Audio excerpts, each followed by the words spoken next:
Waalaikumsalam. Ini langsung dimulai saja atau masih menunggu beberapa yang lain? Mulai aja sembari menunggu yang lain.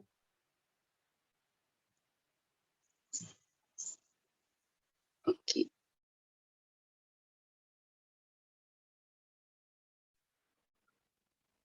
Oke, langsung dimulai saja kali ya. Oke, baik. Bismillahirrahmanirrahim. Assalamualaikum warahmatullahi wabarakatuh.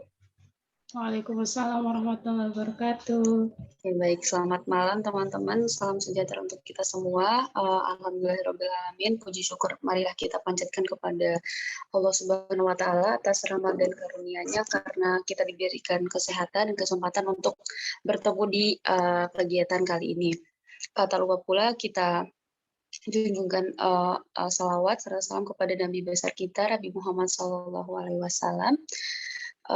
Jadi pada hari ini saya Inati Wahyudini sebagai moderator akan memimpin atau ya memandu kegiatan diskusi pada malam hari ini. Ya mungkin sapa-sapa dulu, apa kabar kakak-kakak dan teman-teman semua? Hai Wardah, Kak Jum, Kak Heni, Kak Dia. Alhamdulillah. Semoga semuanya sehat selalu dan diberikan kesehatan untuk kedepannya. Jadi, oke baik, sebagaimana apa yang telah di-share gitu ya di grup itu, poster yang sudah di-share itu kegiatan kali ini itu adalah mengambil tema review buku yang berjudul Saatnya Ibu Menjadi Ibu. Nah, jadi untuk itu kita semua sebenarnya memang sangat membutuhkan gitu informasi kayak gitu dan ilmu baru sebagai upaya kita yang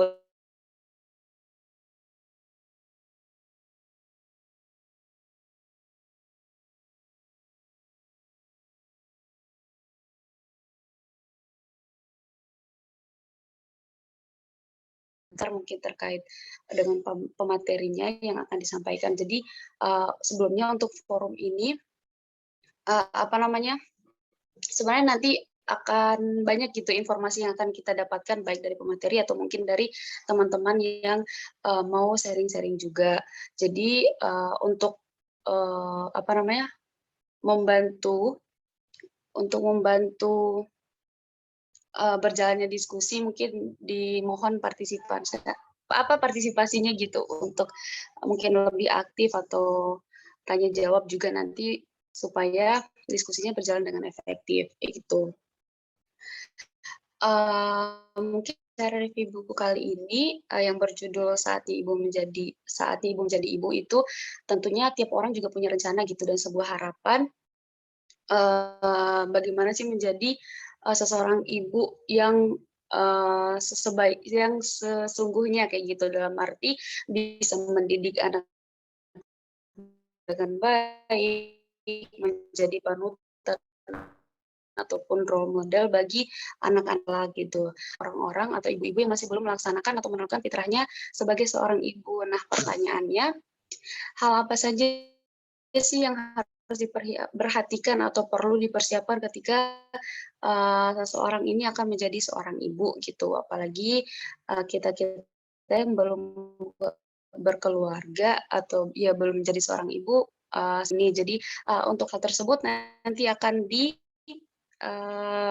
kupas atau direview langsung oleh pemateri kita atau narasumber kita yaitu Kak Tiara Safira, yaitu sebagai seorang ibu rumah tangga sekaligus sebagai seorang mahasiswa.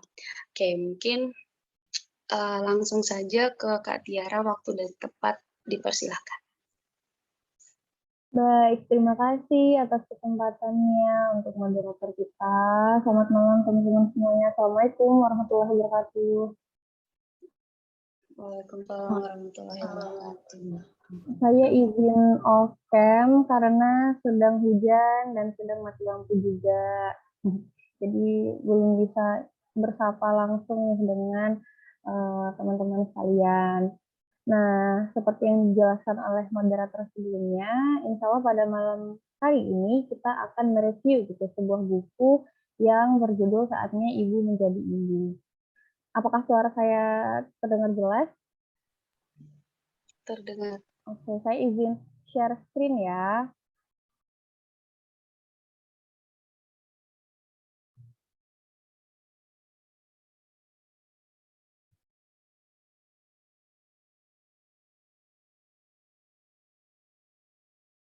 Sudah terlihat PPT-nya?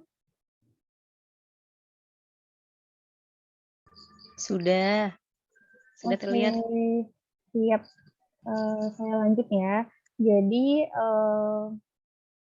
kenapa saya memilih untuk mereview buku Saatnya Ibu Menjadi Ibu? Sebenarnya sebagai refleksi sekaligus evaluasi bagi saya pribadi saat menjalani peran sebagai ibu baru gitu. Kemudian sebenarnya buku ini juga saya beli sebelum menikah.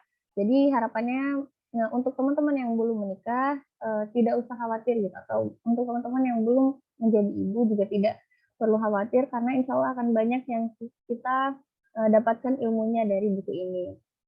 Nah, penulisnya adalah Teh Febrianti Elmira. Mungkin ada banyak yang sudah tahu gitu. Teh Febrianti Elmira ini juga fokus di bidang parenting gitu. Bersama keluarganya mereka punya tagline yaitu Strong from Home. Jadi berupaya gitu, gimana caranya menjadi berdaya secara pendidikan, finansial, dan lain sebagainya dari dalam rumah bersama anggota keluarganya. Nah, untuk gambaran bukunya ini bisa terlihat sekilas. Bukunya itu tipis, tidak terlalu tebal, kemudian visualisasinya sangat bagus kalau menurut saya. Nah, sangat cocok gitu untuk kita yang mungkin belum terbiasa membaca, tapi dapat juga isinya. Nah, kombinasi warna di dalamnya juga ungu dan pink, makanya template PPT saya pada malam hari ini juga bernuansa ungu dan pink seperti itu.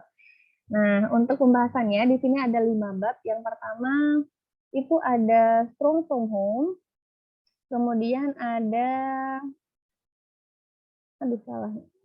fitrah ibu, kemudian di bab ketiga membahas tentang home based education, yang keempat fitrah based education, dan yang kelima adalah indikator sukses home education berbasis fitrah. Nah, semoga ada yang bisa menjadi ilmu yang bisa kita bawa nanti. Nah, untuk bab pertama yaitu Strong from Home gitu. Jadi sebenarnya di buku ini di awal itu dijelaskan gitu bagaimana kualitas generasi di zaman Rasulullah dan setelahnya gitu. Nah, dari gambaran generasi pada masa itu kita memperoleh satu gambaran ideal gitu terkait generasi di masa lalu.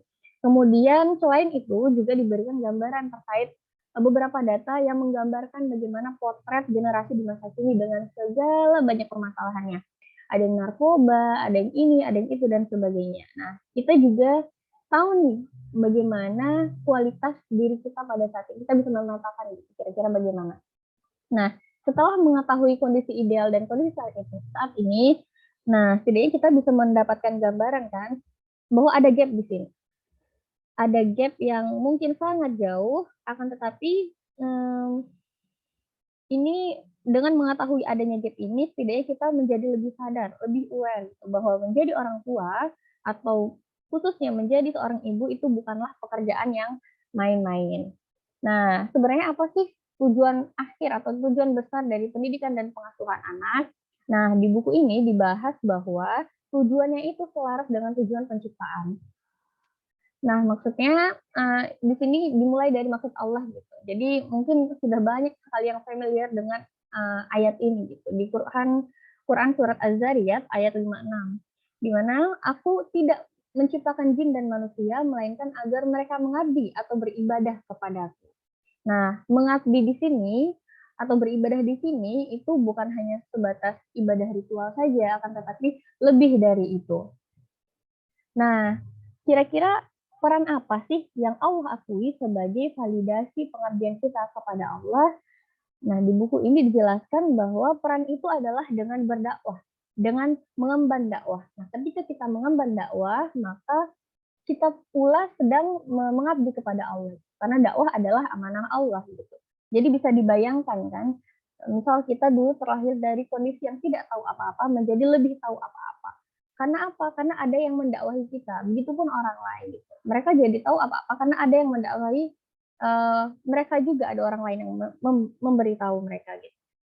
Nah, dakwah ini bukan hanya proses yang ada di mimbar atau di masjid atau di kajian saja, akan tetapi dakwah ini adalah intinya aktivitas-aktivitas yang mengingatkan manusia kepada Allah dan mengajak satu sama lain untuk kembali ke jalan Allah, seperti itu. Nah, berhubung dakwah ini adalah kerja besar, kerja bersama, maka kerja dakwah ini dibagi-bagi lagi nih ranahnya gitu, yaitu sesuai dengan potensi yang Allah berikan kepada masing-masing manusia. Nah, uniknya setiap potensi ini sangat spesifik gitu dan bisa jadi berbeda dengan satu yang lainnya. Walaupun berbeda, akan tetapi mereka saling mengisi.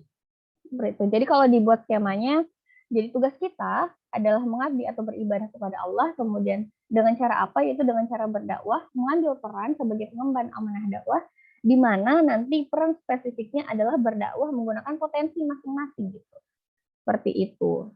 Nah, di sini ada sebelumnya kenapa di sini strong from home?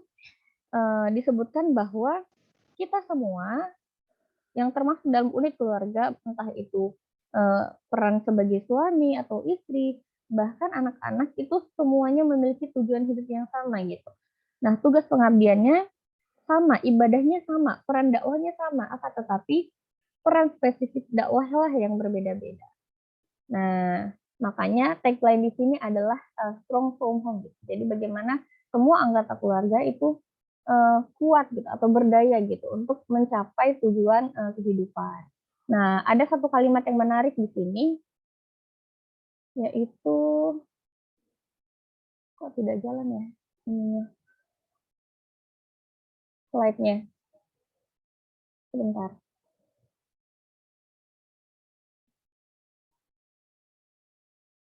Oh, ada satu kalimat yang menarik di sini, yaitu tujuan besar pendidikan dan pengasuhan anak adalah menghantarkan gitu anak-anak kita menempuh peran spesifik hidupnya di muka bumi ini agar ia tunai tugas mengabdi atau beribadah kepada Allah Subhanahu wa taala. Nah, semoga kita bisa ada gambaran ya di sini bahwa tujuan pendidikan dan pengasuhan anak yaitu seperti ini. Nah, kemudian di bab selanjutnya itu membahas tentang fitrah ibu. Nah, mungkin banyak yang belum sadar atau belum aware bahwa kita sebenarnya setiap perempuan itu dikaruniai sifat al-wadud gitu atau sifat penuh cinta. Nah, al-wadud ini dia dituliskan bahwa masih satu akar kata dengan mawaddah. Tapi kalau mawaddah itu objeknya adalah kepada pasangan, kalau al-wadud adalah objeknya kepada anak. Nah, sangat menarik gitu. Oh, ternyata kita punya kekuatan nih, kekuatan cinta yang Allah install secara alamiah di diri kita gitu. Dan ini bisa menjadi suatu hal yang sangat baik untuk keluarga kita seperti itu. Nah, ketika al-wadud ini sangat kuat di diri kita, maka akan menghadirkan kehangatan di hati anak-anak kita gitu. Jadi jiwa anak-anak yang tumbuh dari ibu yang sifat al-wadudnya berbinar-binar itu akan terisi tidak hanya secara lahir tapi juga secara batin. Seperti itu. Nah, ibu yang memiliki al-wadud yang kuat itu akan menjadi daya tarik yang senantiasa membawa anak-anaknya untuk selalu ingat dan dekat bahkan lekat kepadanya. Nah, di buku ini juga digambarkan gitu bagaimana sih kira-kira al-wadud yang tercermin pada ibu gitu. Nah, yang pertama itu ada lisannya yang terjaga, kemudian ada suaranya yang hangat dan ceria, yang ketiga sikapnya yang lembut, kemudian tatapannya yang teduh, dan yang terakhir adalah kebiasaannya yang suka memeluk dan mengucuk. Seperti itu. Nah, mungkin kita juga bertanya-tanya gitu, lantas kok tidak jarang gitu kita menemukan ibu-ibu yang mungkin kaku, dingin, atau seakan-akan al-wadudnya ini tidak terlihat. Itu kenapa? Nah, di buku ini istilahnya adalah tergerus gitu al-wadudnya. Sebenarnya ada banyak hal, ada banyak faktor yang menyebabkan fitrah ibu itu menjadi tergerus gitu. Nah, 3 di antaranya yang merupakan faktor yang paling utama. Yang pertama adalah pengasuhan masa lalu, kemudian ada peran ganda, dan yang ketiga adalah tidak mampu mengelola emosi.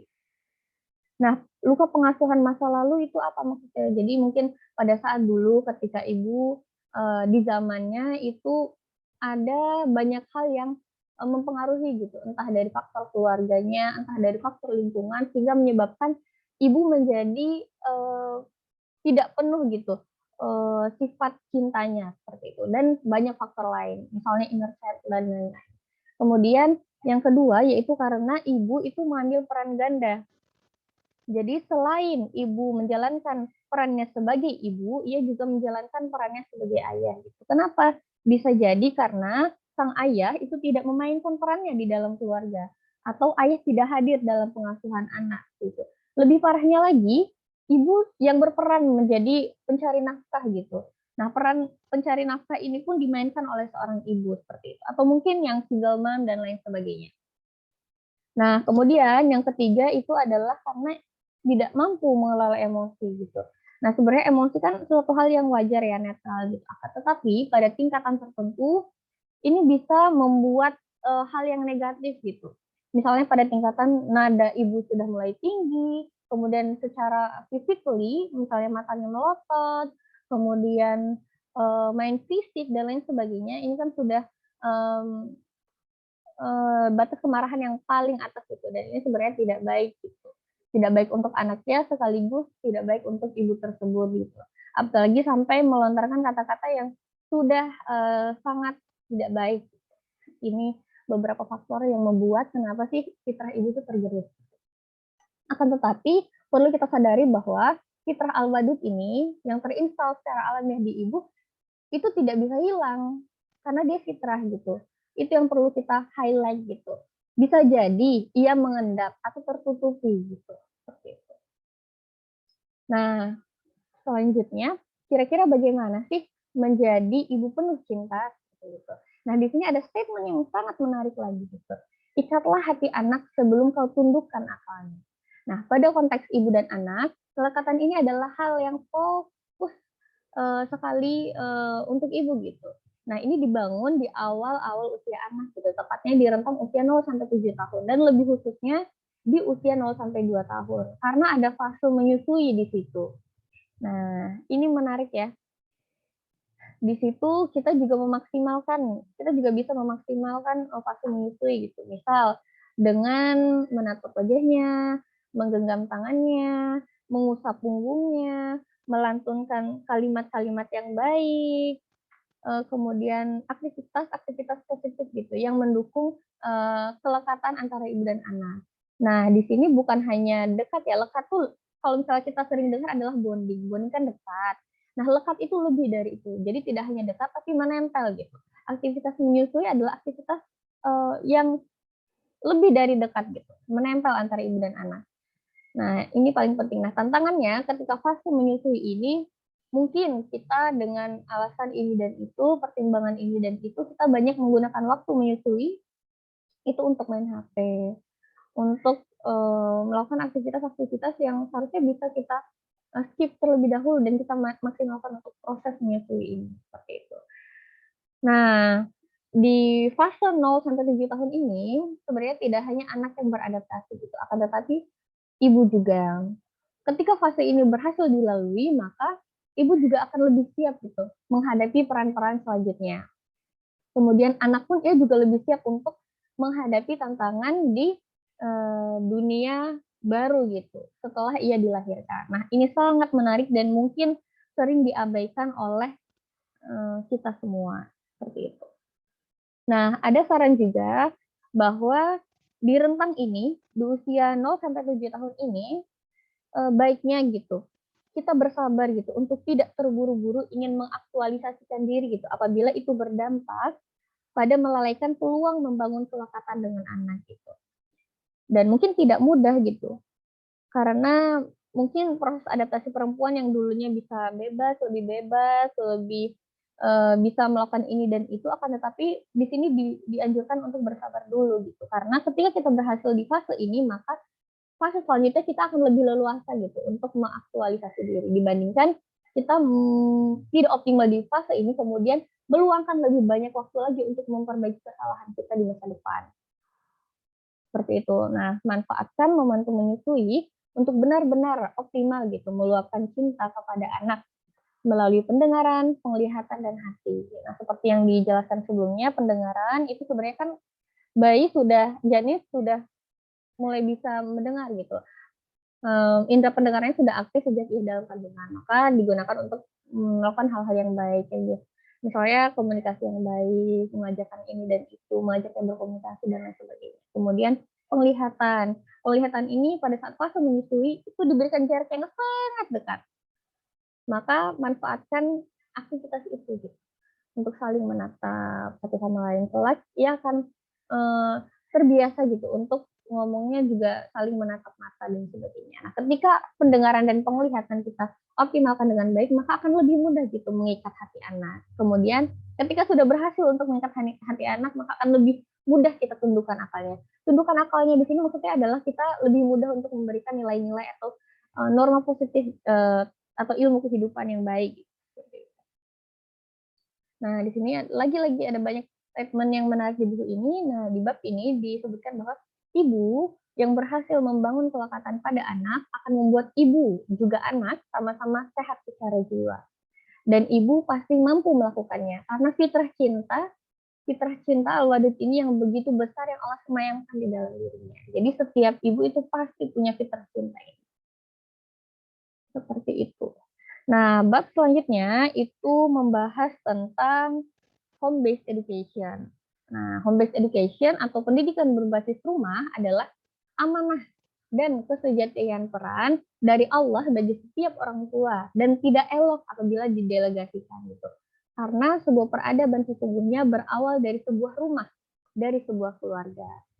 Nah, home-based education ini dimulai dari memilih pasangan, memilih partner hidup gitu, untuk menjalani peran sebagai ayah atau ibu kelaknya. Karena tepat memilih pasangan berarti tepat pula memilih ayah dan ibu terbaik untuk anak-anak kita. Karena hak anak yang paling pertama adalah mendapatkan ayah dan ibu yang benar dan baik. Seperti itu.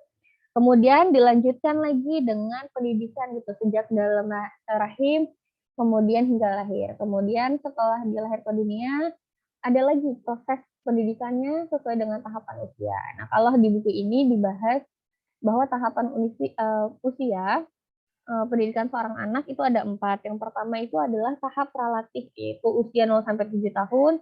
Kemudian tahap pra-akil balik, yaitu usia 7-10 tahun. Kemudian tahap pra-akil balik 2, itu usia 10-14 tahun. Kemudian yang keempat adalah tahap akil balik usia 15 tahun ke atas.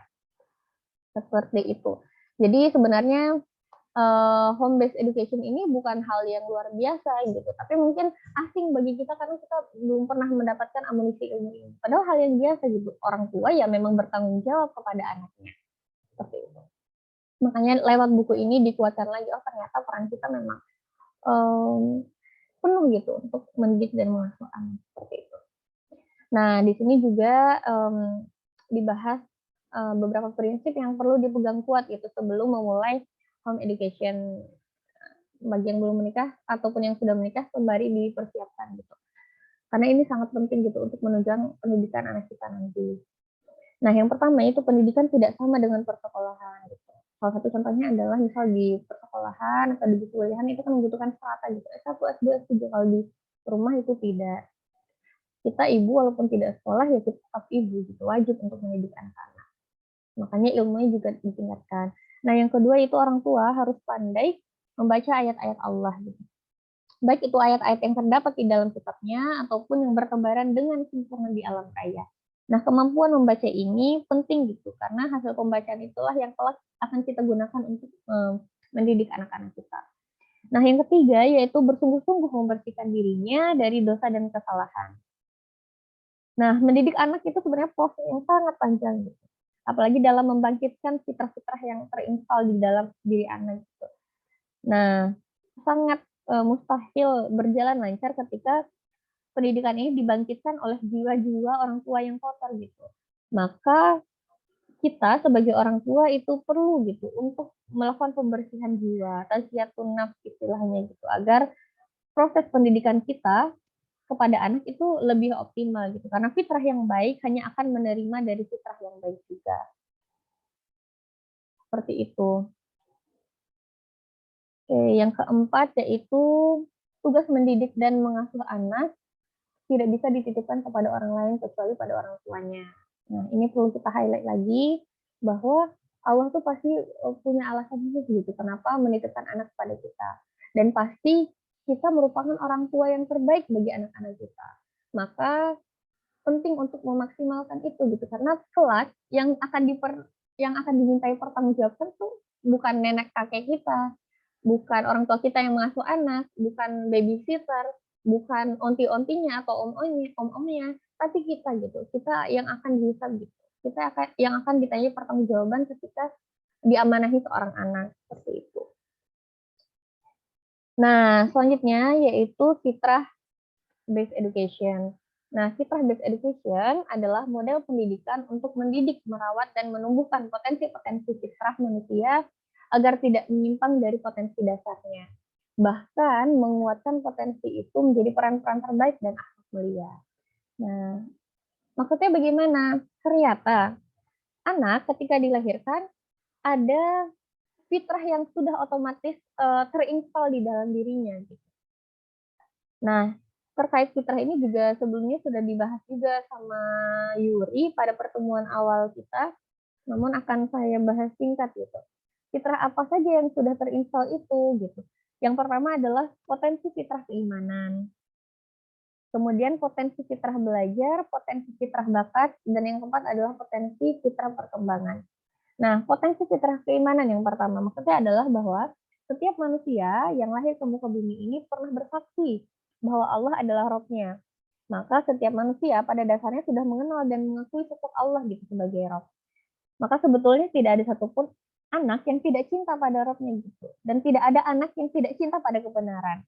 Kecuali anak itu telah disimpangkan dan dikubur fitrahnya melalui pendidikan yang salah dan gegabah. Gitu. Jadi anak-anak kita dia sudah beriman kepada Allah gitu. Tinggal ketika ia bertumbuh, ketika ia berkembang di sepanjang usianya, kita sebagai orang tua memupuk nggak fitrah itu gitu, sehingga mungkin ia akan menjadi lebih cinta kepada Rabb-nya gitu. Atau malah kita mengubur fitrah itu gitu, tidak kita kenalkan dengan Allah dan yang lain-lain sehingga potensi fitrah ini juga tidak berjalan optimal. Maka penting untuk mengetahui juga, oh ternyata anak tuh punya loh fitrah keimanan, begitupun kita. Seperti itu. Nah, yang kedua yaitu potensi fitrah belajar. Setiap anak itu adalah pembelajar yang tangguh, hebat, dan seorang pembelajar sejati. Tidak ada anak yang tidak suka belajar, kecuali fitrah belajarnya telah terkubur dan tersimpangkan. Gitu. Buktinya tidak ada seorang bayi pun yang putus asa belajar, merangkak, nggak bisa berjalan dan berlari. Mungkin ini juga bisa jadi refleksi diri kita. Bisa jadi kita tidak semangat belajar itu karena fitrah belajar kita tidak optimal gitu dalam perjalanan hidup ini seperti itu. Nah, itu gambaran singkatnya. Kemudian yang ketiga adalah potensi fitrah bakat. Setiap anak adalah unik. Masing-masing memiliki sifat dan potensi unik dan produktif gitu yang merupakan panggilan hidupnya. Yang itu akan membawanya pada peran sejatinya, peran spesifik peradabannya. Nah, sebenarnya di usia-usia kita sekarang harusnya ya idealnya kita udah tahu kira-kira Allah tuh menitipkan potensi apa di diri kita gitu. Idealnya seperti itu. Nah, nanti ketika kita punya anak, ya kita juga harapannya bisa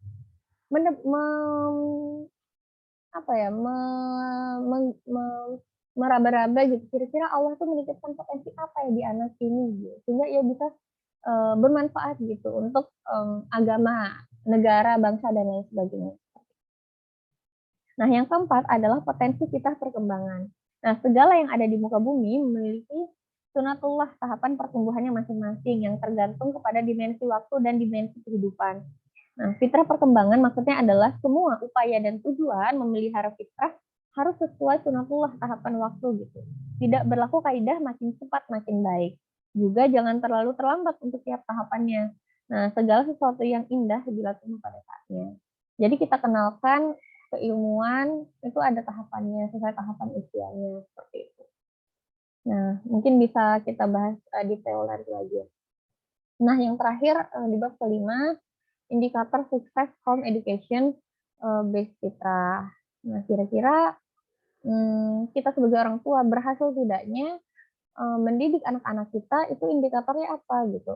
Nah, yang pertama ada 5 di sini disebutkan bahwa yang pertama, anak tumbuh menjadi manusia yang Allah kehendaki. Nah, jadi kita sebagai orang tua juga mengarahkan ke anak dan pada akhirnya kira-kira apakah anak tumbuh menjadi sesuai yang Allah kehendaki atau tidak. Nah, kehendak Allah atas adanya anak atau atas adanya kita adalah untuk menjadi hamba Allah, kemudian untuk menjadi wakil atau penguasa bumi secara berkesinambungan. Nah, kemudian selanjutnya anak juga mengenal visi sejati hidup gitu.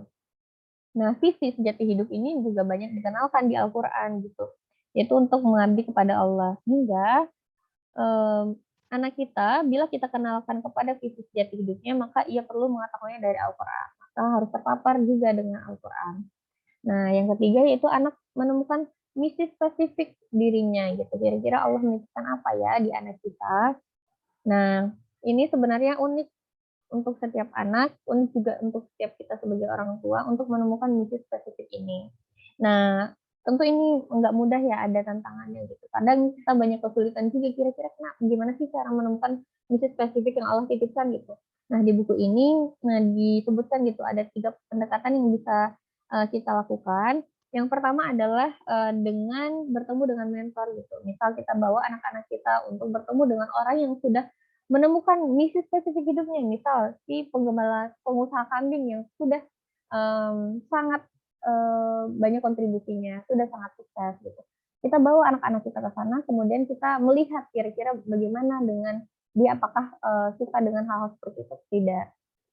Atau dengan cara lain, yaitu dengan memfasilitasi anak dengan berkegiatan sosial. Kita paparkan gitu kepada anak-anak dengan aktivitas-aktivitas yang bisa memantik mereka, sehingga mereka bisa tahu kira-kira saya itu sukanya yang mana gitu.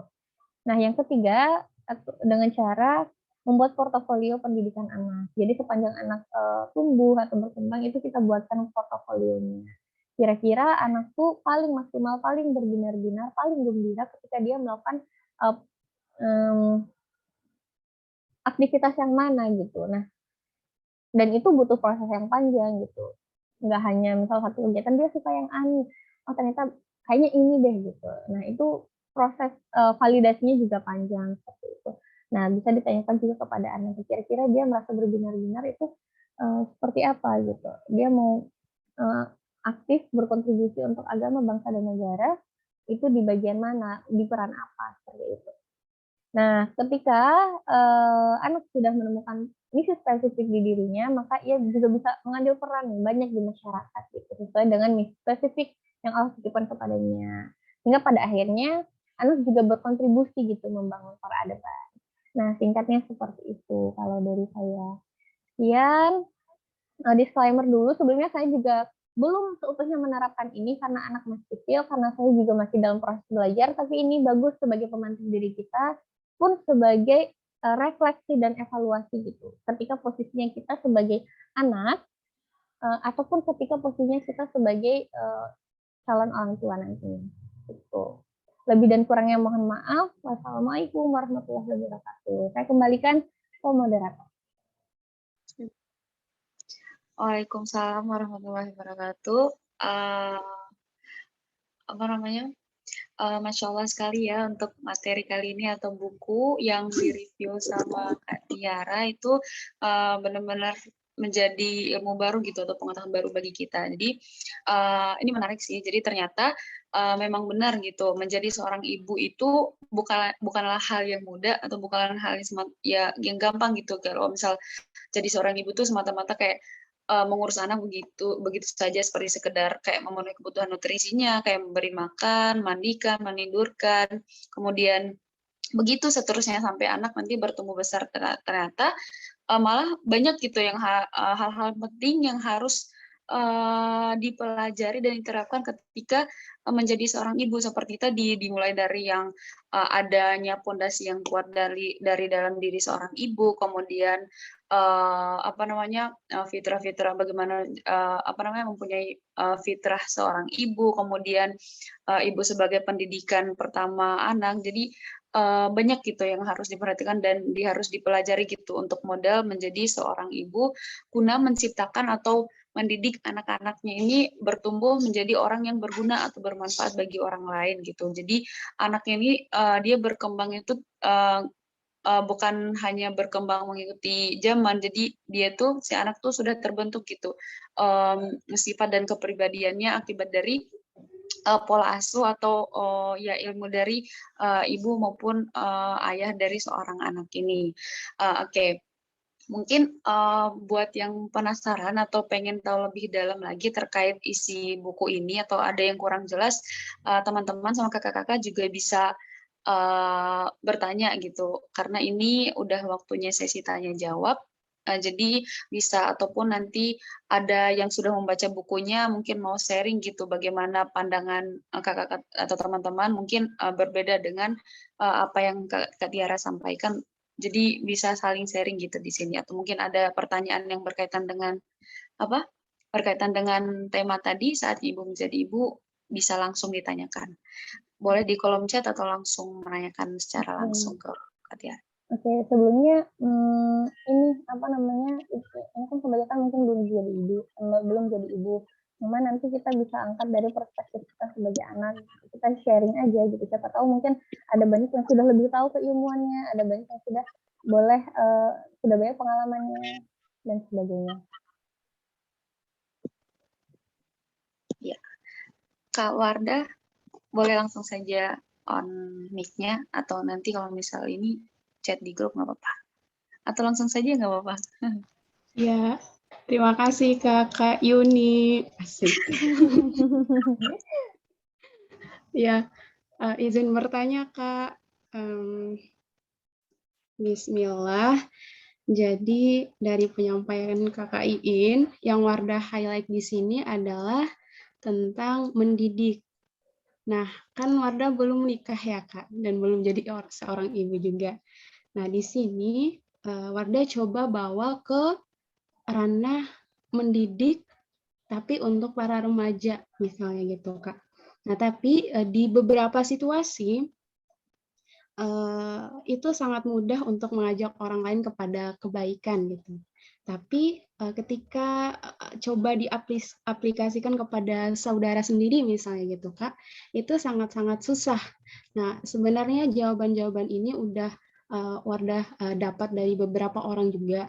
Cuma mungkin dari Kakak Iin ada tips-tips lagi Kak, gimana sih caranya mendidik gitu tanda kutip untuk anak-anak remaja, khususnya ya adik sendirilah, karena kan kita tahu kalau untuk orang lain mungkin sangat mudah kita untuk ajak kepada kebaikan, tapi kalau untuk saudara sendiri agak sulit. Itu ada nggak Kak tips dari Kakak Iin? Terima kasih. Oke, sama-sama. Dan ini langsung dijawab ya moderator ya. Iya, silakan. Makasih atas pertanyaannya. Izin menanggapi. Sebenarnya kayaknya para kakak tuh merasa hal ini gitu karena apalagi kakak yang punya adik gitu, apalagi cowok gitu, apalagi di masa perkembangannya mereka. Sebenarnya ini juga jadi kegalauan si kakak-kakak pun orang tuanya juga galau. Nah, sebenarnya ada banyak faktor yang mempengaruhi gitu. Dan faktor ini sangat luas di luar cakupan kita. Bisa dari pola pengasuhan orang tuanya, itu bisa berdampak besar. Kemudian yang tidak kalah menarik adalah faktor lingkungan. Nah, apalagi di Bima itu ya pergaulannya sangat fatal seperti itu. Apalagi dengan gadget, Mobile Legends, dan lain sebagainya. Nah, mereka kan juga nanya-nanya ke orang lain juga gitu. Nah, untuk di usia-usia mereka, itu kan seharusnya mereka sudah banyak berkontribusi gitu, bukan berkutat pada aktivitas-aktivitas yang sia-sia. Nah, di situ perlu jadi refleksi sih Wardah. Nggak hanya langsung ke teknis, tapi semuanya harus merenungkan gitu, termasuk orang tua. Kalau kita sebagai kakak, mungkin di rumahnya cuma sebentar, mungkin tidak punya hak tanggung jawab yang besar gitu dengan hal itu. Nah, bisa jadi kita paling besar peranannya adalah dengan komunikasi ke orang tua. Nah, selanjutnya itu orang tua pasti punya banyak PR gitu. Maksudnya bukan menjadi prioritas mereka gitu, karena mungkin pemahamannya beda gitu. Orang tua ya sudah gitu, nggak se-concern kita. Nah, di sini kalau sudah di tahap yang parah, mungkin bisa ke psikolog atau apa ya. Tapi kalau belum ya nggak apa-apa gitu. Tapi kalau kita lihat di usia-usia seperti itu anak SMA gitu ya, Wadah ya? Atau kuliah atau seperti apa? Ya kuliah dan SMA. Nah, itu kan di fase-fase kita lihat kalau sesuai tahapan usianya mereka ada di tahapannya harusnya mereka suka dengan explore yang lain gitu. Bisa jadi mereka tanpa ada aktivitas yang lain gitu. Aktivitas fisik, aktivitas dengan alam, ataupun aktivitas yang lainnya. Mungkin bisa diarahkan ke situ ya Warna ya. Nah, kita kaji dari rentang usianya, kira-kira di usia segitu mereka secara medis itu sukanya aktivitas apa gitu kan, ada tahapan-tahapan itu. Ya, Kalau tidak salah itu aktivitas fisik, gitu. Aktivitas dengan pertemanannya gitu. Kita arahkan ke sana. Mungkin sekarang di Bima udah banyak sekarang yang futsal atau kursus bahasa Inggris dengan mantai dan lain sebagainya. Nah, kita nggak bisa, kalau usia segitu juga susah untuk doktrin karena mereka lebih banyak bermain di lingkungan luar gitu. Tapi bisa kita dekatkan dengan arahkan ke sana gitu. Dan pendekatannya kita nggak bisa langsung kasih tahu begitu, tapi ada teknisnya pelan-pelan gitu. Tanya aja, komunikasi. Apalagi cowok gitu. Soalnya kakak juga mengalami hal yang sama gitu. Tanya jadi gimana ya gitu. Tapi alhamdulillah sekarang iya udah ada aktivitasnya, Wadah. Main futsal sama teman-teman itu menyenangkan gitu. Menyenangkan. Dan idealnya kakak juga pernah baca di story-nya Tessa Brianti Almira. Itu sebenarnya kan mereka main gadget pun, misal main gadget ya, itu kita perlu cari tahu faktornya apa gitu. Bisa jadi karena dari orang tua sejak zaman dulu yang mungkin membiarkan, ataupun tanpa batasan, mungkin ada kesepakatan untuk batasan, tapi itu susah gitu karena anak usia segitu tuh udah banyak penolakan. Maka pendekatan yang paling mungkin adalah yang tadi Warna gitu, dengan cara ajak diskusi ringan aja. Mereka nggak suka yang berat-berat. Kalau cowok tuh ada ini nih gitu. Itu sih pada kalau dari kakak yang paling memungkinkan.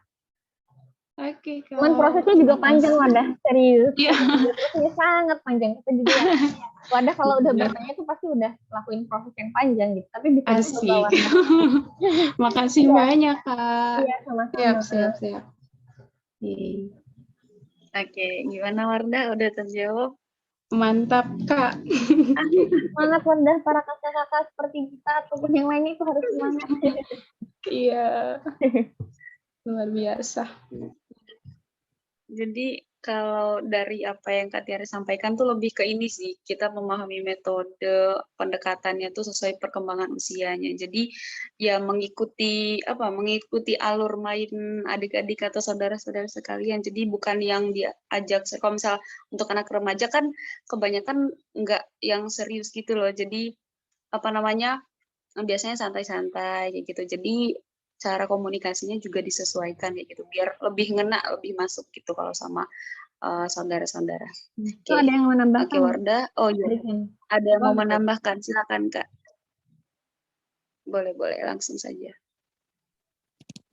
Ya, baik, terima kasih. Assalamualaikum warahmatullahi wabarakatuh. Waalaikumsalam warahmatullahi wabarakatuh. Terkait pertanyaannya Wardah itu, kalau Kak Fida tangkap itu lebih kepada saudara sendiri ya? Betul, Kak. Ya, memang itu sudah menjadi apa ya? Yang paling susah diajak itu benar-benar saudara sendiri. Itu kenyataan banget ya sebenarnya. Soalnya kalau kakak sih mau ceritanya dari pengalaman pribadi aja. Sebenarnya kayak Kak Fida kan punya kakak 2. Terus semuanya itu sudah kayak aktivis dakwah gitu ya dua-duanya. Nah, pada saat kuliah itu Kak Fida itu masih belum tahu apa-apa gitu kan tentang keagamaan, tentang keislaman seperti itu. Nah, yang paling berperan itu adalah kakaknya Kak Fida yang pertama. Dia itu melakukan seperti yang katanya Bunda Maryam, melakukan pendekatan sama Kak Fida gitu. Beliau itu kayak dari hati ke hati berbicara kepada kakak gitu kan, begini. Tapi seperti yang dikatakan Bunda Maryam itu, jangan kalau untuk orang yang awal itu jangan bahas yang berat-berat dan jangan langsung membawa dalil-dalil gitu. Karena apa ya, mereka itu nggak bakalan ini. Mereka kalau sudah dibawakan dalil dan lain-lain itu mereka bakalan menganggap itu adalah hal yang berat, hal yang bakalan dikaji, dan itu membuat mereka bosan dan tidak mau belajar gitu. Tapi itu kita menjelaskan kepada mereka itu ya sesuai dengan akal kemampuan mereka. Seperti yang dilakukan oleh kakak dari Kak Fida itu sendiri. Kemudian yang kedua itu, kalau dari pandangan Kak Fida itu, kalau kepada saudara sendiri kita berdiskusi kepada orang tua. Nah, kan yang melakukan pola asuh itu kan bukan kebanyakan, memang orang tua, dari ibu, dari ayah gitu. Nah, di situ fungsi kita sebagai saudara adalah berdiskusi kepada orang tua, bagaimana nih caranya menyampaikan ke anak. Biasanya sih orang tua tuh lebih tahu, lebih paham kesukaan anak itu apa, keinginan anak itu apa, seperti itu. Nah, jadi yang pertama tadi adalah kita melakukan pendekatan dari hati ke hati kepada saudara kita, terus kita cari tahu kesukaannya itu apa gitu kan. Terus ya misalnya kalau kalau kita sukanya itu nongkrong atau apa, ya udah ajak aja adiknya, yuk nongkrong yuk ke kafe ini gitu. Nah, itu sambil kita memasukkan materi-materi memasukkan materi-materi kayak kita melakukan ya disitulah kita melakukan pendekatannya. Bagaimana cara kita membawa mereka sesuai dengan kesukaan mereka, seperti itu. Terus yang kedua itu tadi adalah berdiskusi dengan orang tua. Nanti orang tuanya lah yang menyampaikan ke saudara kita, karena anak itu lebih mendengarkan perkataan orang tua dibandingkan perkataan saudara-saudaranya. Ya mungkin karena gengsi atau apalah, apalagi yang berbeda hanya berbeda 1 tahun gitu. Itu gengsinya besar banget. Nah, jadi di situ fungsi kita berdiskusi kepada orang tua. Ya, seperti itu deh. Makasih Kak Fit. Iya, sama-sama.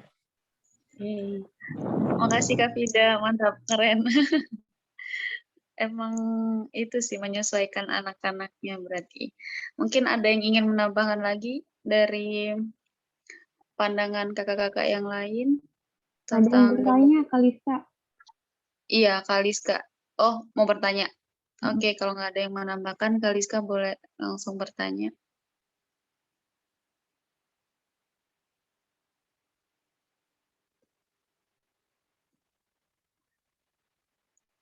Halo Kaliska. Oh, Saya nggak ada deh. udah out ya? Ya udah live kayaknya. Udah out. Ya. Oke, mungkin nanti kalau misalnya udah join lagi, Kita bakalan bisa diskusi santai aja, nggak apa-apa yang lain. Kalau misalnya mau sharing, nggak tanya nggak apa-apa, sharing, cerita. Biasanya kan cewek butuh gitu untuk dikeluarkan unek-uneknya. Nggak apa-apa. Betul sekali. Mungkin kakak-kakak dan teman-teman yang lain ada yang ingin sharing atau mengajukan pertanyaan?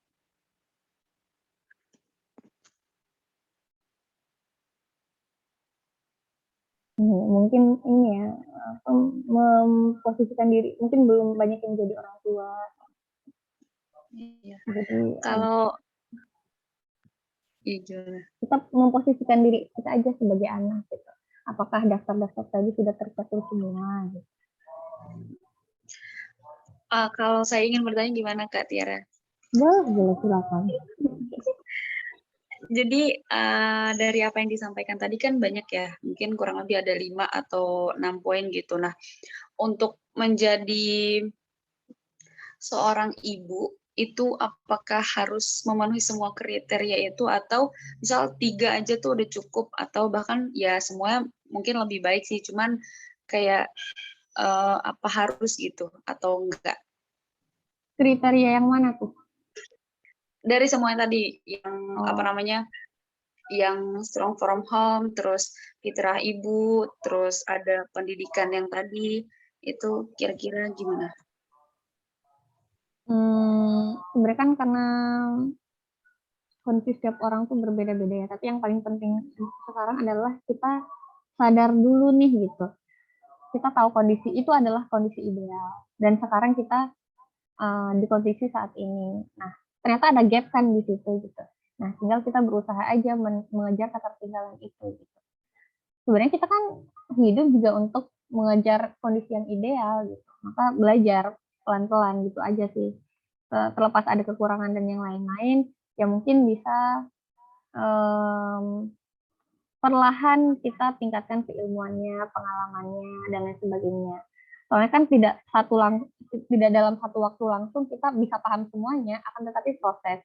Kita tahu ilmu ini pun belum pasti kita bisa menerapkan semuanya gitu, tapi kita perlahan gitu untuk berusaha agar bisa jalan di proses tersebut gitu. Yang penting kita terpapar dulu nih, oh ternyata kita punya tugas besar loh yang yaitu ini gitu. Maka gimana usaha kita untuk mencapai atau menyelesaikan misi besar tersebut. Itu aja sih. Itu untuk jawaban konseptual ya. Itu yang ditanyakan kan bukan teknis. Udah join nih Kalista. Iya, lagi join. Halo Kaliska.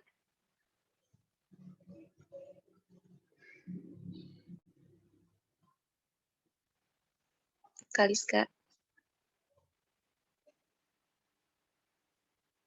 Masih connect ke audio.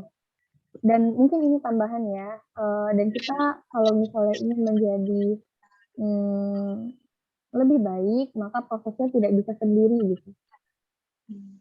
Akan lebih mudah ketika kita jalannya bersama-sama. Contohnya seperti apa dengan budget seperti ini. Sedikit ilmunya, tapi semoga ada yang didapat.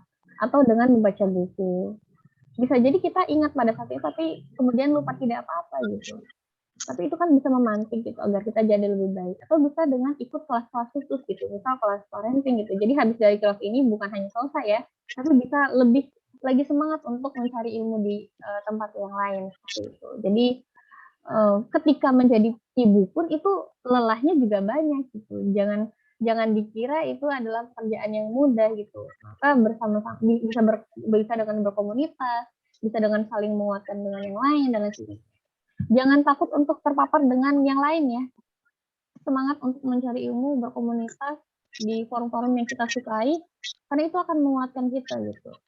Apalagi jadi ibu, wah luar biasa.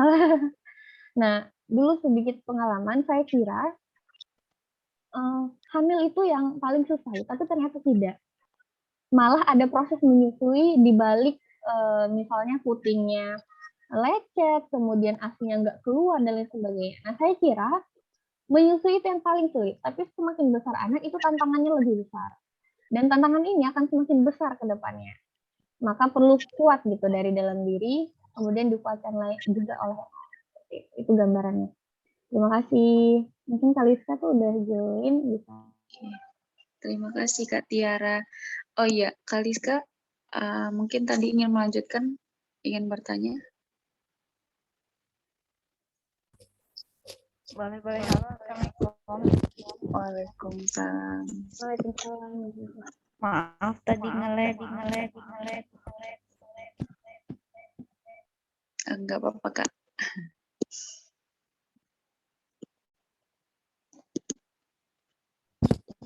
Apakah Vida duluan? Biar saya yang ketik dulu. Oh iya. Udah tadi. Mantul Kak Fida sudah. suaranya. Kak Fida nanya enggak kan? Kak Vida mau Kak bertanya. Fida mau bertanya, boleh. Kaliska habis ini berarti. Oke. Boleh Kak Vida. Iya, baik. Terima kasih banyak untuk kesempatan yang kedua. Kak Vida mau tanya, ini kan alhamdulillah sudah dikasih rezeki kan sama Allah gitu. Nah, yang ingin Kak Vida tanyakan itu tentang mendidik anak yang ada di dalam kandungan gitu ya. Yang misalnya nih, dari mungkin ada perbedaan atau apa gitu yang Bunda Maryam tahu gitu kan, bagaimana cara kita mendidik anak yang sebelum ditiupkan ruh dan yang setelah ditiupkan ruh itu ada perbedaan. Jadi kalau ada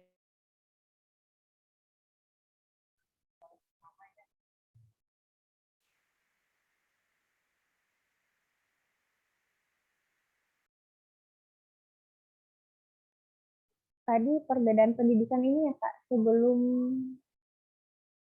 putus-putus bisa ya Kak? Boleh diulang?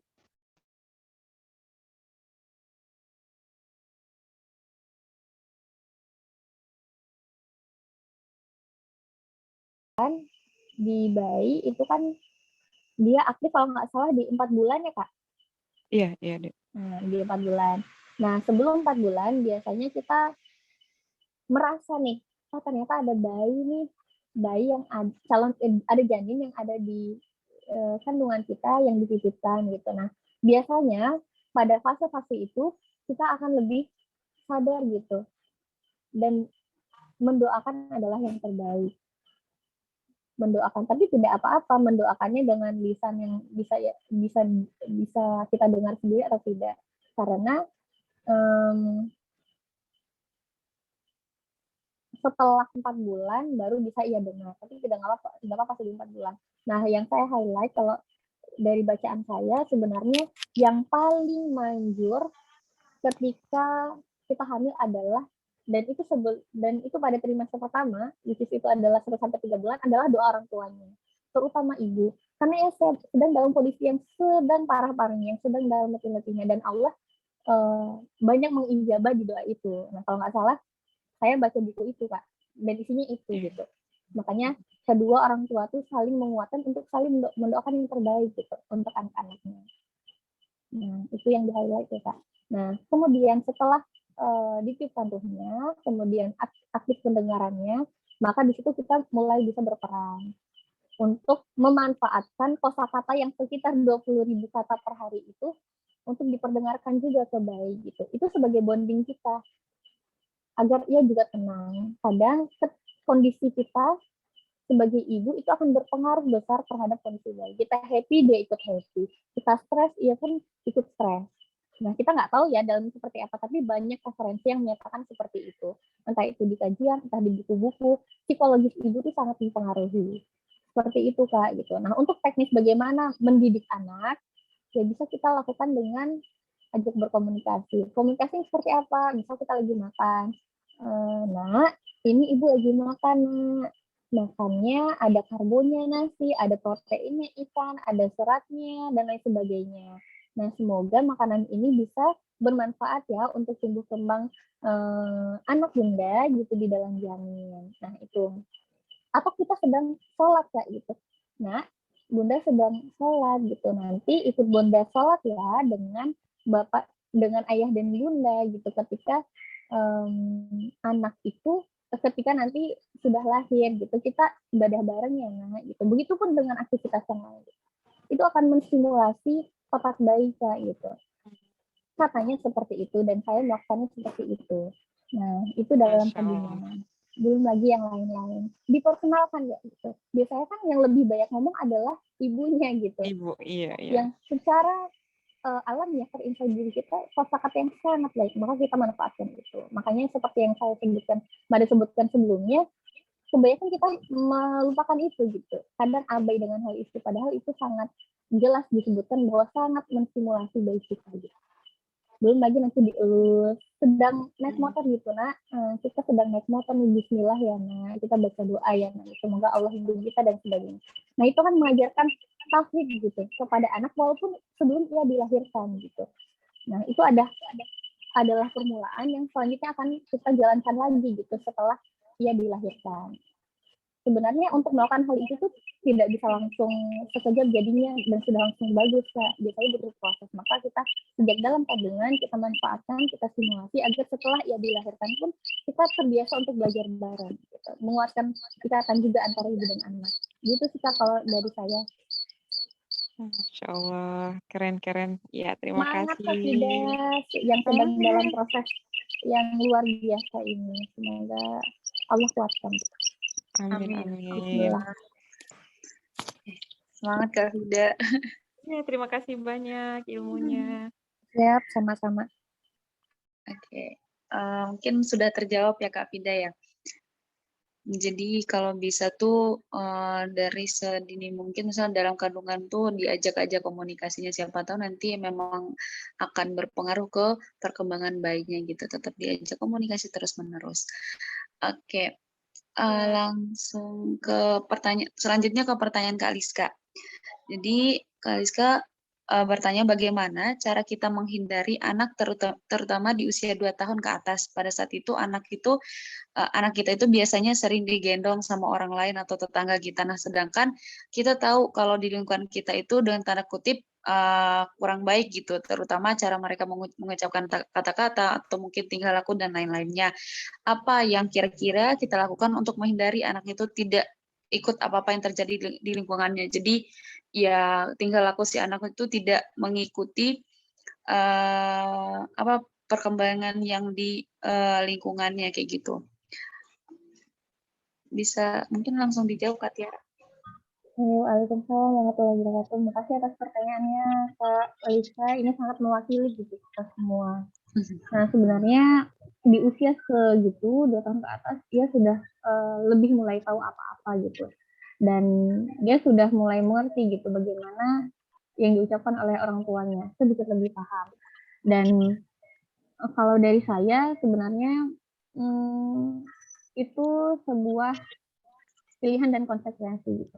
Pilihan maksudnya adalah kita sebagai orang tua itu punya pilihan untuk men-treat anak-anak kita gitu. Misal kita sounding, nah boleh mainnya sampai jam berapa, kemudian misalnya konsumsinya gitu.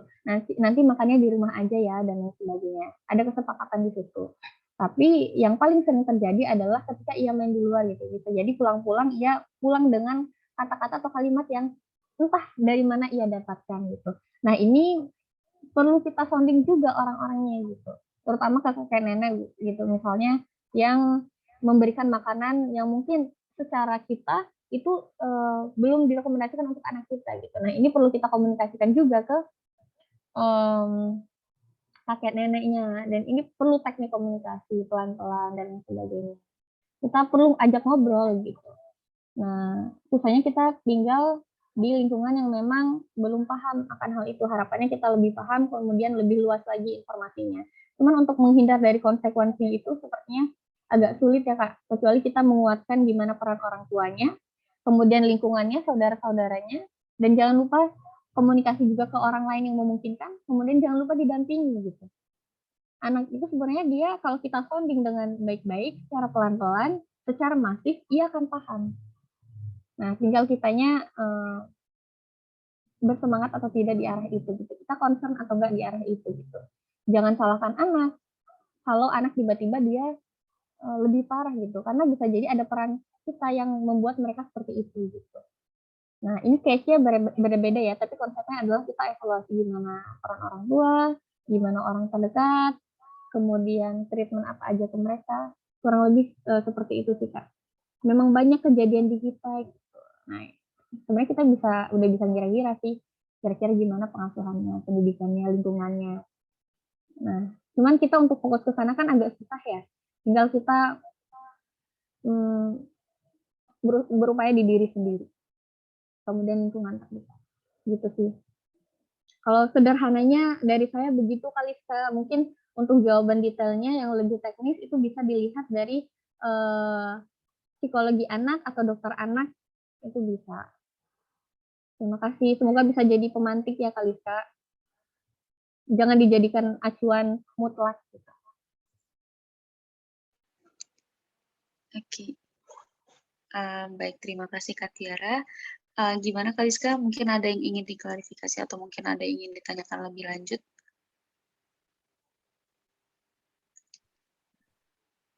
Sudah. Oke. Baik. Makasih ya. Iya, sama-sama Kak. Sama tambahan mungkin. Nah, untuk usia 2 tahun ke atas, mereka tuh anak-anak tuh fitrah belajar tuh sangat tinggi. Mereka penasarannya tuh sangat tinggi. Mereka ingin tahu itu sangat tinggi. Mungkin bisa kita alihkan gitu kegiatannya. Jadi dia nggak hanya main di lingkungan luar, tapi kita hadirkan orang-orang yang seumuran mungkin dengan mereka, kita ajak, kita beri permainan. Bisa board game, bisa kita yang memandu, apalagi kita anak-anak muda kan bisa ambil alih di situ gitu. Kita titipkan value-value yang mungkin sederhana tapi ngena juga gitu. Semoga ada dampak lah yang bisa mereka bawa, seperti itu sih kalau untuk peran kita. Gitu sih Kalista, kita alihkan. Biasanya mereka, anak tuh bisa stres karena dia nggak ada aktivitasnya. Kalau aktivitasnya tuh tidak tersusun dengan rapi gitu. Nah, mungkin itu salah satu, karena kita nggak ada aktivitas, bisa jadi itu yang membuat mereka pergi gitu aja. Tapi kalau kita kasih mainan, percaya deh, anak tuh pasti akan tertarik, apalagi mainan-mainan yang berkaitan dengan aktivitas motorik mereka. Seperti itu. Terima kasih. Kasih Tiara. Oh ya, nanti saya izin bertanya pertanyaan lagi kalau masih ada waktu. Tapi saya apa namanya? Ini ada Heni juga yang mau bertanya dulu. Nanti saya setelah Heni kalau masih ada, kalau masih diizinin. Terima kasih. Oke, baik Kak Liska. Oke, keren juga jawabannya Kak Tiara. Mungkin Kak Heni langsung saja silakan bertanya.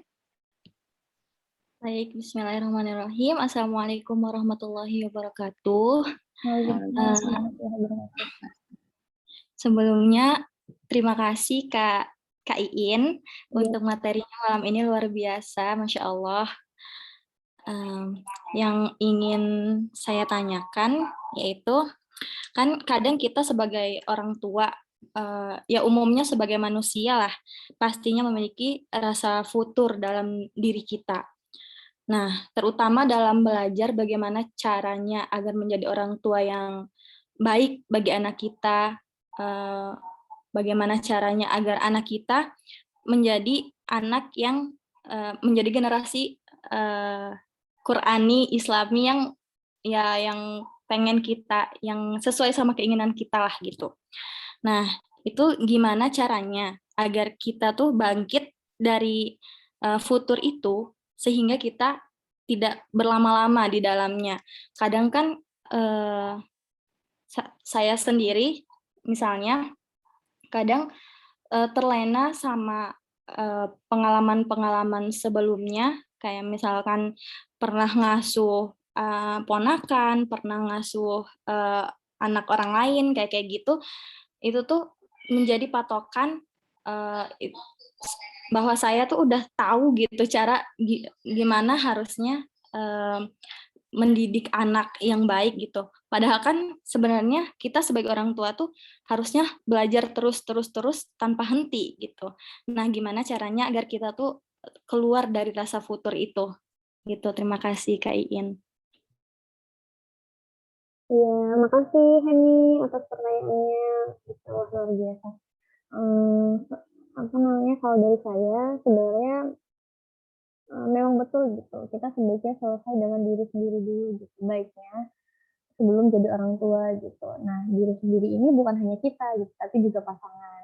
Nah, pastikan kita memiliki frekuensi yang sama dengan pasangan dalam pendidikan anak gitu. Terutama tujuan besar yang dijelaskan di buku ini juga sangat bagus, bahwa pada akhirnya tujuan pendidikan kita tuh apa sih gitu. Nah, itu yang perlu dipahami dulu Heni gitu. Sehingga kita tanamkan dulu di dalam diri, oh ternyata tujuan kita tuh sangat besar loh, bukan sekedar untuk membesarkan anak kemudian selesai, bukan hanya sekedar menemani kemudian selesai, dan seterusnya. Nah, ini akan dimintai pertanggungjawaban. Nah, ini yang harus kita tanamkan dari dalam diri.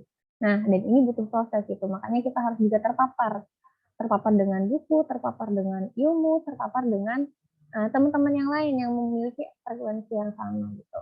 Kemudian ketika futur, biasanya saya mengambil jeda. Nah, pada saat mengambil jeda, apalagi misalnya saya kondisinya sedang berada di tanah rantauan tanpa keluarga dan lain-lain, itu menantang sebenarnya. Level stresnya mungkin lebih tinggi lagi gitu ketika bisa kita delegasikan, apalagi suami yang harus ke kampus dan lain sebagainya. Cuman ketika ada suami, maka kita delegasikan sebentar gitu, bahwa kita butuh rehat sejenak, kita butuh me time sejenak gitu. Nah, me time ini bukan yang harus kemana-mana, tapi aktivitas yang memang membuat kita rileks gitu, tanpa anak dulu gitu. Dan ini nggak harus berlama-lama, biasanya sebentar, tapi kita merasa terisi kembali gitu, tercharge kembali. Bisa dengan sholat, kita berdoa, kita komunikasi, kemudian bisa dengan baca buku, aktivitas yang membuat kita senang, bisa dengan dengerin musik ataupun yang lainnya, bisa dengan chat dengan teman-teman yang lain, video call dengan yang lain, itu bisa. Seperti itu Heni gitu. Nah, biasanya ketika kita futur itu akan susah kalau sendiri juga, kalau misalnya kita kesulitan sendiri, maksudnya kita butuh bantuan, komunikasi ke suami. Saya biasanya komunikasi ke suami, saya capek, bilangnya saya capek, saya lelah gitu. Dan kita biasanya butuh didengarkan.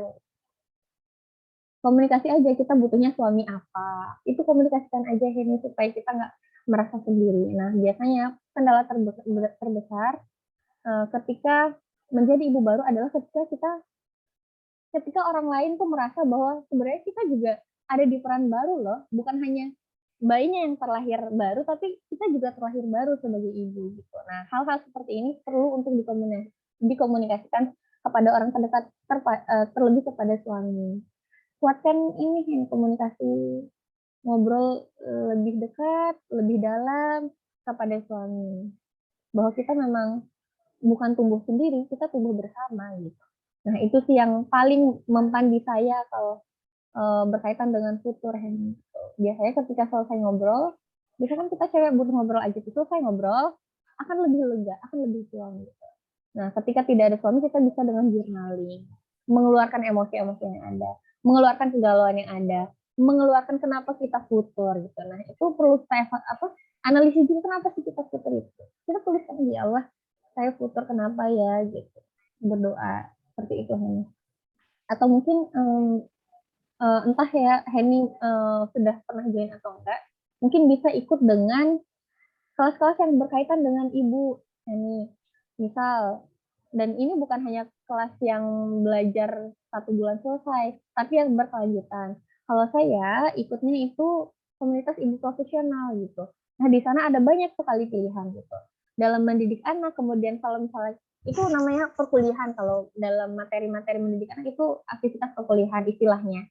Tapi ada juga aktivitas yang berkaitan dengan komunitas gitu. Nah, komunitas di sana tidak hanya menulis, membaca, kemudian masak, dan lain sebagainya. Itu banyak sekali komunitas yang bisa kita ikuti, yang Quran juga ada. Sesuai dengan apa yang kita sukai gitu. Atau juga misal kita tidak suka dengan aktivitas perkuliahan atau aktivitas berkomunitas, maka ada juga aktivitas lain, yaitu membantu sesama. Misalnya ada saudara kita yang sedang kesusahan, kita bantu, dan lain sebagainya. Nah, perlu untuk mencari kita haus karena apa sih gitu. Kan rasa haus kita berbeda-beda ya. Nah, perlu cari alasan kita tuh haus karena apa gitu. Itu sih Henny kalau dari kakak. Semoga bisa menjawab, dan semangat untuk ibu-ibu baru. Lagi-lagi semangat untuk ibu-ibu baru. Apalagi fase di awal, apalagi anak pertama. Itu perjalanannya luar biasa, makanya kita butuh dukungan. Sangat butuh dukungan. Kayaknya tidak ada ibu yang tidak merasakan hal itu. Insya Allah kita tidak sendiri. Bismillah. Insya Allah strong. Semangat ya. Makasih banyak Kak Iin. Semoga menjawab Henia. Iya, Masya Allah. Oke, baik. Berarti sudah jelas ya Kak Heni ya untuk pertanyaannya. Sudah terjawab. Mas Bu Moderator, makasih. Baik. Oh ya, ini Kak Tiara ini sampai jam berapa berarti? Kaliska juga mau bertanya lagi. Boleh, masih ada. Oke. Boleh langsung. Oh ya, Kaliska itu bertanya, kalau apa namanya? Bagaimana solusi untuk wanita yang mendidik anak sambil bekerja supaya anak itu tetap terdidik seperti apa yang diharapkan? Oke, makasih pertanyaannya Kalista. Sebenarnya di buku ini juga dijawab gitu. Mungkin ada banyak yang sekali membandingkan. Lebih baik mana gitu, ibu yang bekerja di ranah domestik atau ibu yang bekerja di ranah publik gitu. Sebenarnya indikatornya itu bukan dia bekerja di luar rumah atau di dalam rumah, mereka sama-sama bekerja. Tapi indikatornya adalah tunai atau tidaknya tugas utama kita gitu. Nah, seperti yang disebutkan sebelumnya, apakah tertunaikan atau tidak. Nah, ketika berpeluang besar melalaikan anak, maka sebaiknya ditunda dulu. Atau ketika kita mau tidak mau untuk bekerja di ranah publik, maka kita memanfaatkan supporting system kita gitu.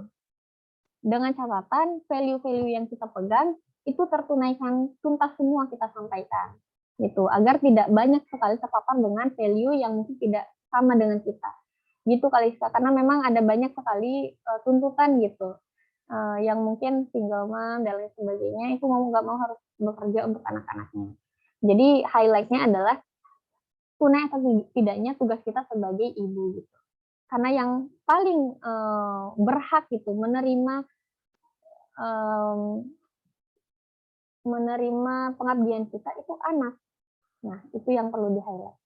Gitu sih Kalista. Nah, ini kan bisa dikembalikan ke keluarga masing-masing gitu. Apakah anak kita terlantarkan dengan sangat terlantarkan atau masih bisa didelegasikan dengan catatan supporting system yang mendukung. Supporting system ini apa? Bisa jadi suami, bisa jadi keluarga terdekat, kakek nenek, saudara, dan sebagainya. Gitu Kalista. Nah, ini pasti menantang nih. Apalagi kita punya cita-cita yang besar gitu, yaitu anak yang tetap terdidik seperti yang kita harapkan gitu. Dan sesuai dengan yang Allah harapkan. Itu Kalista. Supporting sistemnya diperkuat.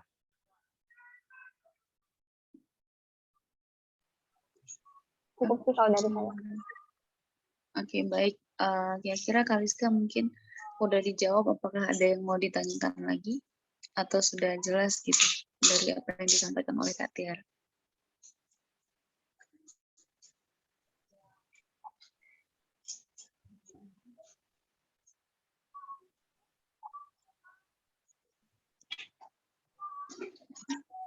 Mungkin ini ya sudah sangat jelas juga dari apa yang disampaikan oleh Kak Tiara.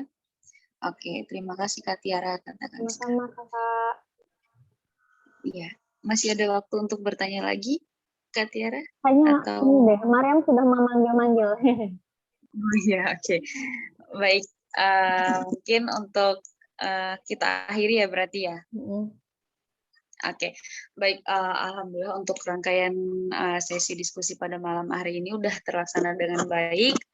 Jadi emang materinya sungguh menarik ya. Jadi emang wanita-wanita atau ya perempuan-perempuan yang baik yang sudah menikah ataupun belum menikah dan yang akan menjadi seorang ibu tuh memang harus mempersiapkan banyak hal gitu untuk kehidupan selanjutnya gitu, untuk anak-anaknya itu benar-benar sangat penting banget. Jadi sesuai apa yang disampaikan oleh Kak Tiara tadi, jadi ada beberapa poin yang memang harus diperhatikan atau dipelajari untuk kita sebagai seorang ibu atau calon ibu. Jadi yang pertama dari strong from home tadi, jadi harus punya pondasi yang kuat dari diri seorang ibu, baik ibu yang terus belajar terhadap yang haus akan agama gitu, mengabdi kepada Allah, kemudian fitrah seorang ibu yang dimana sifat penuh cinta itu ada di seorang ibu. Jadi seorang ibu itu merupakan pusat cinta dari sebuah keluarga kayak gitu. Jadi dengan sifat ibu yang al-wadud tadi, jadi punya lisan yang terjaga, kemudian sifat lemah lembut, kemudian cara didiknya yang bagus juga itu kan berpengaruh ke anaknya. Kemudian juga home based education ya, home based education itu memang sangat penting gitu bagi perkembangan anak. Jadi ya seorang ibu itu memang madrasah pertama gitu, madrasah pertama bagi anak yang dididik gitu. Jadi memang benar kata orang-orang, kalau misal seorang ibu itu memang penting gitu untuk mempunyai pendidikan yang tinggi, karena itu akan menentukan gimana anaknya gimana anaknya ke depannya kayak gitu, kurang lebihnya seperti itu. Jadi memang harus banyak-banyak belajar kita sebagai remaja atau perempuan itu ya, jangan haus ilmu gitu terkait hal-hal yang seperti ini. Mungkin untuk kesimpulannya kurang lebih seperti itu. Ada yang ingin ditambahkan lagi Kak Tiara? Semangat kita sebagai perempuan, sesungguhnya kita mungkin insya Allah akan diamanahkan menjadi seorang ibu, maka manfaatkan sebaik-baiknya momentum itu gitu. Kelak akan dipertanggungjawabkan. Semoga kita bisa sama-sama saling menguatkan, bukan menjadi ibu yang saling menjatuhkan. Dan jangan lupa strong from home bukan hanya kita yang kuat, tapi juga suami tentunya dan juga anak-anak kita. Semangat bertumbuh teman-teman semuanya. Semoga amanah yang Allah titipkan kelak ataupun saat ini bisa kita manfaatkan dengan sebaik-baiknya insya Allah. Sudah itu aja. Mohon maaf teman-teman semua, kakak-kakak dan adik-adik yang sudah hadir. Terima kasih banyak. Kalau misalnya ada banyak kekurangan, mohon maaf. Semoga ada yang bisa dijadikan sebagai tambahan wawasan dan bisa bermanfaat. Ya, kita foto bersama ya.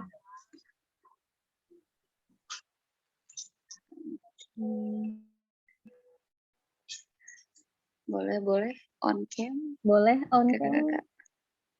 Yang lain. Nih, saya nggak on cam ya, karena mati lampu. Oke.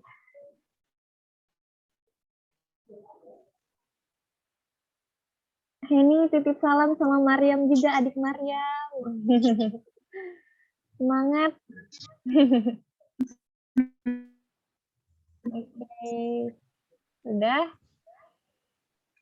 Oke, saya capture ya. 1, 2, 3. Hai Kak Yunia. Makasih Ya, Bunda. makasih semuanya. Mohon maaf ya kalau banyak yang kurang. Dadah. Dadah. Ya. Assalamualaikum warahmatullahi wabarakatuh. Selamat istirahat semuanya. Waalaikumsalam warahmatullahi wabarakatuh. Terima kasih Adik Yun, moderator kece. Iya. Dadah. Assalamualaikum warahmatullahi wabarakatuh. Waalaikumsalam warahmatullahi wabarakatuh.